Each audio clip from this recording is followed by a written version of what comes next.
car is called a Bramway, Landale. It was made in England. It's a combination of a Ford Model A, and a Landale back. So it gives it a convertible feel. The company only made 150 of them until they went out of business, and now they're making trucks. So this is the only one in the region actually.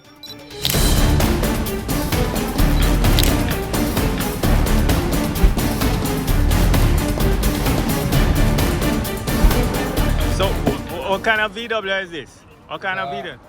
It's an old bug from Bob Marley. It's a Bob Marley bug? Bob Marley did have this bug? Yeah, man. Bob Marley did have own this bug? No, it was in the movie. Oh, it was in the movie, Bob Marley? The new one. Oh, Lord. What size engine it have in? I'm not sure yet. First one.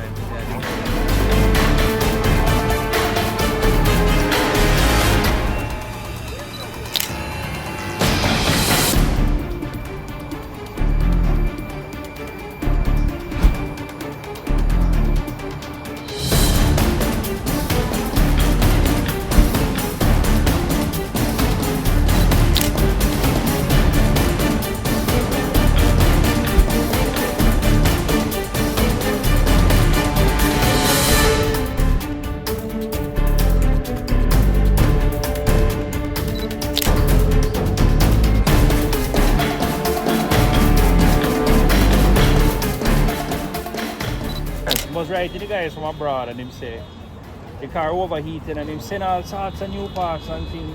And him say I don't understand the car should be overheating.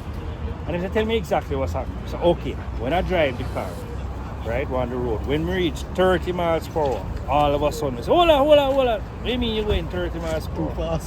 Him say 30 miles per hour. I say no, the car not supposed to pass 15. So that was the problem. So but this now, like as a reproduction. Yeah man, you're gonna put a 2Js in when this. I started Monday, you know. Yeah. I said, and they told me drove from Kingston. Yeah. Like, why the man there? Hackle vehicle. Yeah. No, it works. And he used it for weddings and stuff to say that the perfect thing for that. But if you want the look and you don't necessarily, you're not hung up on having an authentic, yeah. Early, 100-year-old car, then this is the shot. I would get one too. And then I'll put air conditioning in it. And for the bug, I'm going to put AC in the bug and that bus. Okay. And if you're looking in your Mini, depending on the alternator you can get, because you can do the new thing now that everybody going to, especially the racers, electric AC, which you can call a parking air conditioner. So apparently I had them before. So with that now you just turn on, you can if you have a proper battery, you can read an auxiliary battery, like the house one, right? Yeah. Turn it off, and we just sit down at the meet with the AC going for 2-3 hours, so that's the goal. So you I think Chandler soon come down. Yeah. Oh, that's on your side for the funeral. That is a funeral. Oh no, it's the husband, right. What on? No, I know, yeah, so many wheels that had a thing that used to balance it. Look, it looked like it was sticky now than I thought it was smooth, but it's not. I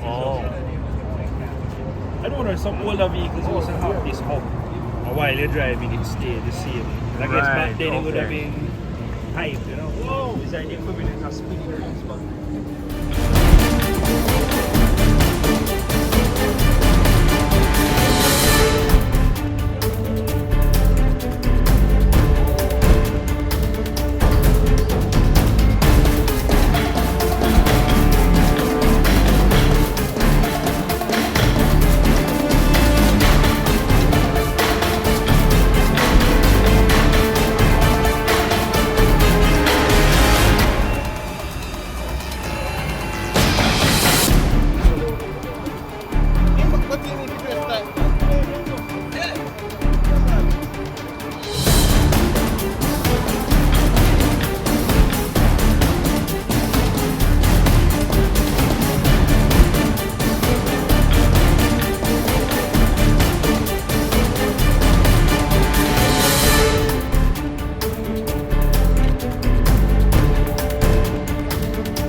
Good morning. Remind me of your name again. My name is Dinesh Babulal, and Sir. this is my 1996 Rover Mini 1.3 SPI.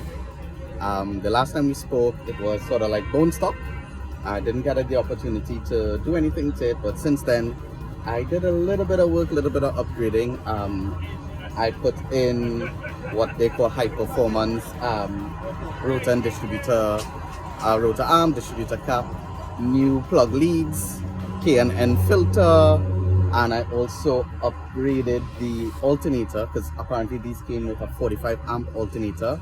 So in doing some troubleshooting, when I would put on the AC, the voltage would drop. If I put on the lights, voltage drop. So I upgraded from a 45 amp to 75 amp alternator.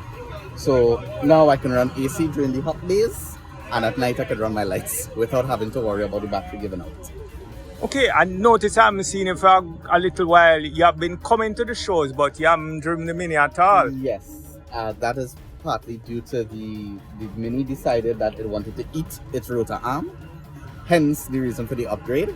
And like these things, the parts are available, yes, but you have to source them from different countries. So the distributor came from the US, but the alternator came from England, and that took between 6 to 8 weeks just to get here alone. I also have an upgraded fuel pump and a fuel filter that's sitting at the wharf that I need to collect. So work is being done, and I'm happy that it's driving and I can be back out here with the group. Where you source these parts now? Where in US you source these parts? So for the US, I use eBay Motors. They usually have a lot of resellers who advertise from the US, but you have to be careful. Sometimes they're based in the US with the product in the US, or other times they say it's in the US, but they're bringing it from England or Australia or New Zealand, and that's why it takes long. From England, I go Mini Sport. So I usually buy from Mini Sport. I remember New York had Mini City. Is that still I need to double check. There was also another website called Mini Mania that routed through the US. I think that company itself has been taken over, but the website is still active. Okay. So there's Mini Mania, Mini Sport, and there's Mini Sport USA, but again, it routes from England, so it takes about 6 to 8 weeks to get your part into the US, and then another 2 to 3 weeks to get it here in Jamaica. Okay. So tell me now what you did with the engine again. So as mentioned, brand new 75 amp alternator, nice and shiny. Right. You can't see it inside here, but I have a K&N filter, so a high flow air filter, new plug leads, brand new distributor cap and rotor arm inside. We may not be able to see it, but if you come to the side of the alternator, I have a new high flow water pump as well. So it should, generally these vehicles have a overheating problem. So especially in the hot temperatures like Jamaica and the Caribbean, they can run hot. So I'm hoping with the new high flow water pump, I won't be having those problems. I remember this was back in 1960 something. I remember that my mom's Mini had a little plastic cover over the distributor cap here. I notice you don't have it, because what Minis used to suffer from in those days, it was water would come through the grill here. Yes, and wet it up, and then you have to travel with your WD-40 to spray in there and all of that. And there was also a shield behind here. A metal shield. A plastic shield. Oh, this is plastic? Yeah, that should be there to keep the water off of the distributor. Do you have all of those things there? I didn't get it with this vehicle. Maybe it should be there, but what I noticed, for example, the distributor cap on this one is different to like the 1960s, 1970s model. So this has a screw with a little seal at the bottom end. So I'm wondering if that, when you line it up, you screw it in, that sort of helps with the water protection. Right, because back in the day it had clips. Correct. Right, and then now there was a Mini Cooper S distributor that didn't have the vacuum advance on it. I don't know if you know that. News to me. Okay, right. So the Mini Cooper S distributor didn't have on the vacuum advance that was on it. Okay, it's totally different. But it looks very, very crammed up inside here, Dennis. Yes. that's what they did with these mods. They tried to fit as much as they could into a very tiny space. So if you compare it to the older minis, you still had space to get your arms in, but we have ECU, we have an AC condenser, we have a brake booster. All of these, like the technology that's crammed inside there. So you have a lot of quick truck comforts, but to work on these things, you know, the front grille have to come off, the alternator have to come down, you have to disconnect so many things just to get to what you want to work at.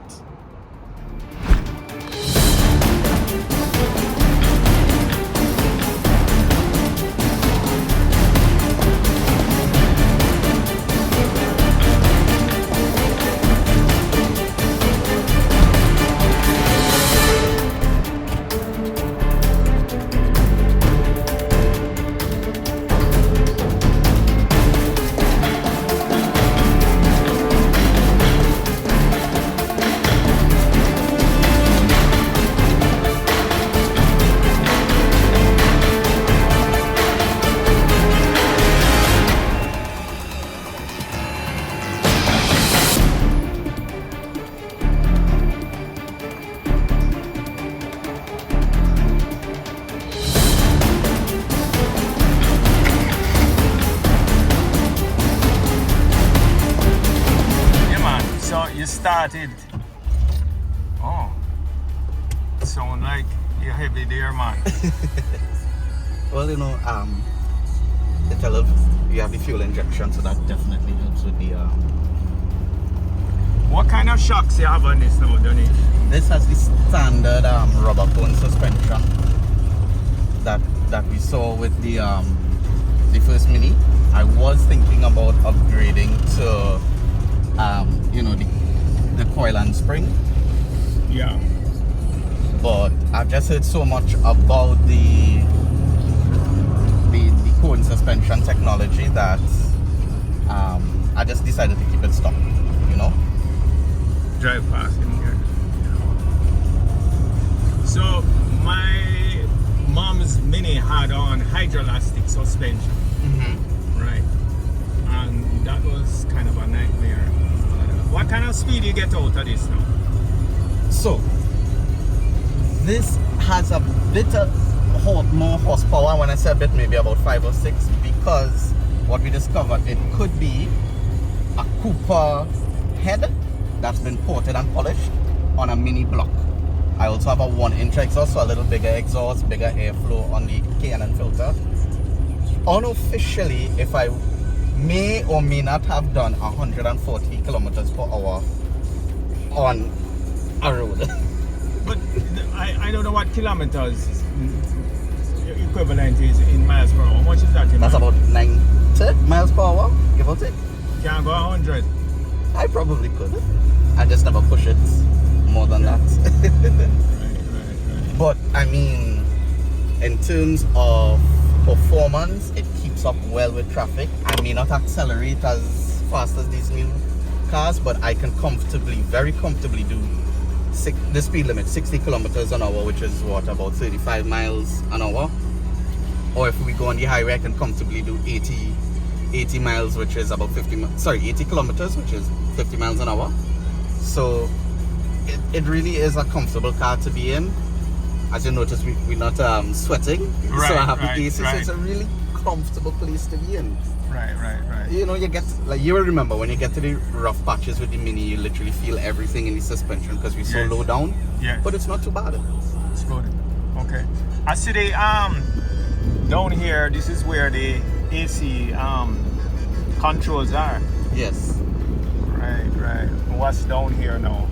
So you have the hazard lights, the fog lights, window defroster, and an emergency light.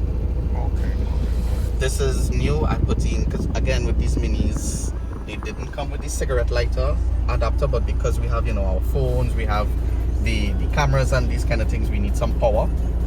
Right. So this is a recent addition. I installed the USB charger with the voltmeter, and actually this is what pointed me to the fact that my vehicle was not charging properly, Oh, I see. and that prompted me to upgrade the alternator. Right. So going forward, I think I want to make this a better place to be in. So I want to keep the same single DIN deck, but I may do like an Android deck that can give you, you know, the CarPlay or the Google Maps. So definitely upgrade this. I'm thinking this is something that's really hard to get now, but I do like the sort of wood finish or wood facade. But I may wrap this back in black felt, but keep this wood. So this may get wrapped. I'll keep this. You know, and just a little more bits and ends to make the vehicle itself a little more modern, a little more comfortable to drive. A nice place to be in.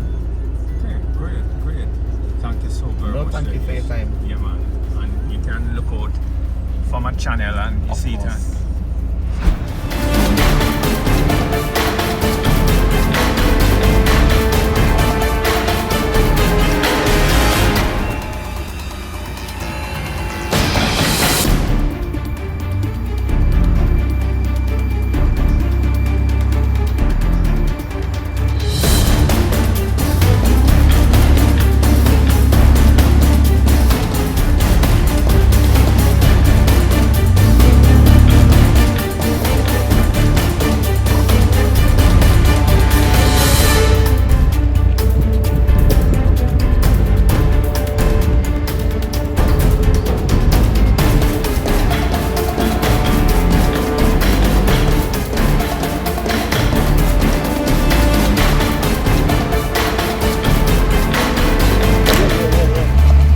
Straight cut drop gears. Correct, Yeah, yes. yeah, it's singing. And so when we took off the engine, what Ronald was showing me, it's possible that this has a Cooper S, not a Cooper S, a Cooper head, because right below the carpet cover, there are the two extra bolt holes. That's it. Yeah. So it could be a S head.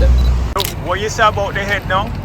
So it's quite possible that this has a Cooper S head that's mated to a mini block, and the head, I know for a fact, has been ported and polished. So that's when I called back to when I said I had a little extra more horsepower. If you look on Mini Space, you have what's called the Stage 1, which is a new head, exhaust system, etc.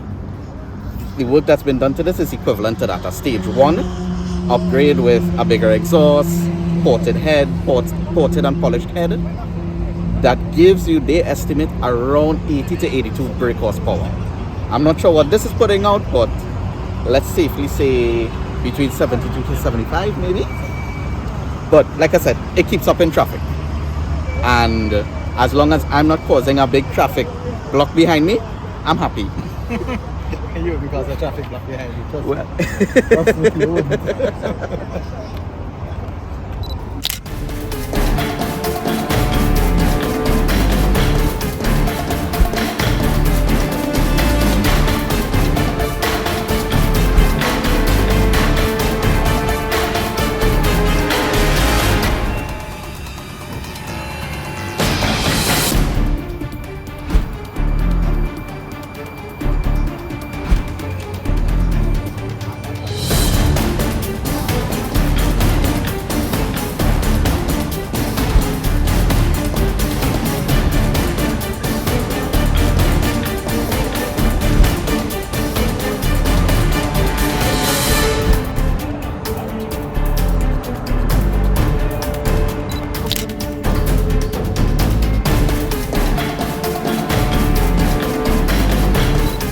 on the screen gone.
It's a 1987 Golf Cabriolet. It's a 1.8 liter single cab engine. It was fuel injected, but opted to change it to carburetor. So we got the manifold and we fit the Weber onto it. It's a little easier to, I would say, tune. It runs good. It has a little bit of a couple little rust issues that we're going to deal with early next year. But all in all, the car is a beautiful car. It's convertible. It's a 5-layer top, so it's livable in the summer. It don't get that hot inside like ordinary convertibles. And it's all in all is a pleasant car to drive. So this came from Europe? Yes, this came from England. England, right. You want to show me the engine, Rich? Sure. It's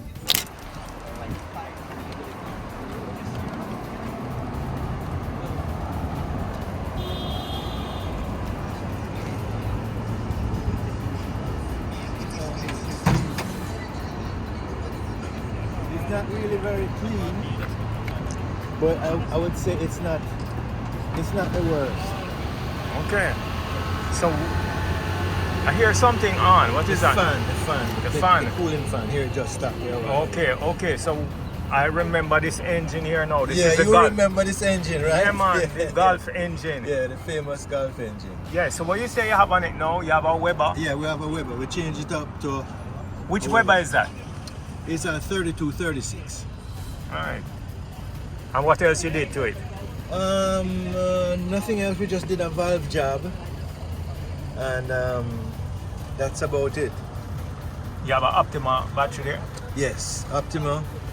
We